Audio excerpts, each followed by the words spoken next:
Hey guys, so I wanted to try and do something a little new for this channel and start to do a little bit of tank gameplay in arcade, primarily focusing on individual tanks and helping people on how to play them. First up, I want to look at the Leo-1 for this first video.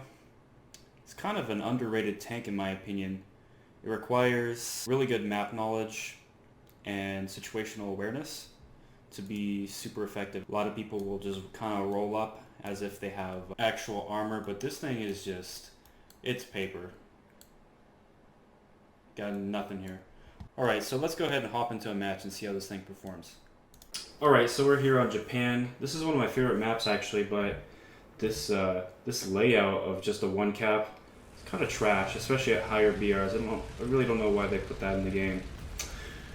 But usually I like to play the A point, which is where the current point is right now in this game. So that's kind of nice. And as you can see in this game, I'm going to be a little more aggressive than I normally would be in this tank. But it kind of worked out in my favor. But first off, kind of like to just to see who puts themselves out there on the cap at A and hold back a bit. Especially when playing solo, you just don't want to rush in immediately, especially with this paper tank. So yeah, using binoculars, kind of just spotting around, seeing who is making themselves an easy target early in the game. So got this M47 here. Just get a little shot off on him, and still keeping aware, you know, of who else is around me. I see he shoots, so that's my opportunity to take another shot at him. Pretty much kill everything except for one crew member. And gun depression, there we go. One thing you want to do with this Leo is, even if you're not 100% sure and lined up on the target, just make the shot. Even if you're, you know, as long as it's like your cursor is on the target. Because the longer you stay out in the open, the more chance that someone's just going to come along and snipe you. So I decided to push up a bit. This is kind of a ballsy position, but yeah. Get that guy's cannon, and then I'm going to move up to the right here so his other teammates don't rush me. You can see on the mini-map down on the bottom right, there's just a ton of people there. Third person, right through the ammo right there, bottom right in the Leo. Easy kill. Got that guy, I don't know what he's doing with the SU-100 right there, but yeah. Put some artillery out, you know, you can get really lucky with arty. So I put them on big clusters of enemies. That's usually the most effective. I'll see my experience. Look at this FV, he's just putting himself out there, easy target. Peek him really quickly. Right through his ammo is an easy one shot. I see a lot of enemies kind of just, yeah, amassing right there. It's gonna be perfect for a bombing run. As you can see in the bottom right there, I actually have a bomber, and I'll take that shortly. BMP's just putting himself out there. You don't want to do that in a light tank like that. And to get a lucky kill with arty, like that is really rare, especially in an M46. It's got some pretty decent armor. Kind of a freak thing. So right here I smoke up, and I'm actually retreating right here because that was a really aggressive position for me to be taking a bomber. So I cover my ass, get out of there, and I'm gonna go ahead and take a bomber. I don't know what was going on with the server right there, but now I'm safe behind friendly lines. Nobody's gonna be sniping me or rolling up on me, so I'm free to bomb. Yeah, dropping from high altitude is another thing I really like to do. Is because you actually get more time. The more time that the bomb is in the air, the less time there is for the timer when it actually hits the ground. So if you drop from high enough, you'll actually, the bombs will actually detonate when they hit the ground instead of low dropping them where they have that timer.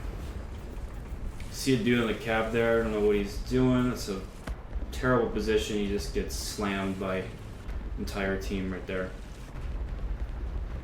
kind of decided to push up to my original position. You know, a lot of it right here is just situational awareness, mini-map, looking, you know, what's going on in the battle. That is a big part of playing tanks with no armor or a tank like the Leo. Using the mobility and your situational awareness is absolutely key.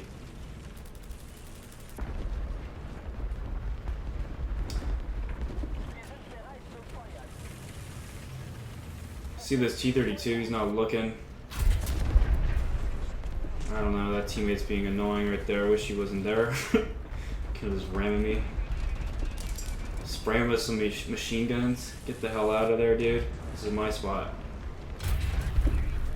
Heat FS is so nice, you just go straight through the turret of that T-32, where otherwise, if you had, you know, a HE shell, that would have been a bounce. Get lucky there, you get shot on the side, that T-54. Luckily only kills 2 of my crew members. I'm gonna repair and recruit real quick so I can get my reload. Already up to a decent amount of kills here. And again, right now I'm just kind of scoping, making sure I'm not getting flanked. Just situational awareness is so key. So I see a little cluster of enemies up here on this hill. So I'm going to start moving toward them, since this terrain favors me over just pushing on that main road. See this tiger here, get a pot shot off him. Gunner's out, so I know I can hold the angle right here and go ahead and get his ammo.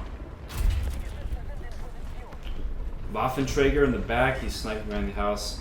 That's the thing with Heat FS on this thing, is you can't shoot through buildings, trees, or fences, objects in the game world. So kind of have to just let him be there, otherwise I would have you know, shot him through that building, or attempted to at least. So you got a few more gamers up here around this little bend. I feel pretty confident, you know, to push up here because I've got a few teammates just holding it, a few heavies. The enemy has it all smoked up, and they're spawning right there, so really gotta watch out. So I'm gonna take this rock position right here. I see it's pretty decent cover, and try to get around for an angle. And these guys really don't know where that shot went. Like that should have been right through that guy's lower plate in the M48, but no. Spray my machine gun right there because I'm waiting to see the actual impacts on him. Because when you see the actual impacts of the machine guns on him, then you know his spawn protection is actually finished. So yeah, get the shot off on him. Wasn't a really good idea to go for the cupola on that M48, but I get the IS-2 gunner. He is out of action for just the moment. Right at this time, I think I'm looking at the mini-map and I see to my right that I've got some dudes rolling up on me, so I actually change my focus, ignore the people behind me. I'm gonna deal with them so they don't flank my team. Or myself for that matter. Kind of see what they got. The T-54 just hanging out. He doesn't have the depression, so I roll over here to the left so he can't get a shot on me. T-54s have those terrible gun depressions, so he's not focused on me for the moment. And this Leo just appears here. Same tank as mine. Doing a bit of camera work here, you know, making sure that T-54 on the right does not come for me in the middle of this engagement. Get a really bad shot off. He kind of nicked me, but didn't really do anything. And another poor shot on my end. Didn't really do much at all right there. Here's something right here. I know he's firing Heat FS, so I exposed just my engine right there, because if he shoots me through the engine, he's not going to penetrate through to my crew compartment. So that's exactly what happened. He shot my fuel tank, did no damage, and I waited for him to peek, and he's dead. T-54, he saw that I was engaging, and he pushed me here with the trying to, you know, team up with that Leo that I just killed. But shooting there on the left side over and over, that's where the ammo is usually on the T-54. But something I didn't notice this match, he didn't have any ammo loaded right there, as you can see in that little kill cam on the top right. So I keep shooting there repeatedly, nothing's happening, and I'm not really sure why I didn't just go for a crew. but I think I kind of aped out and just wanted to get the kill. You see there, that actually kind of made me really upset at the moment, but just gotta learn from your mistakes and move on.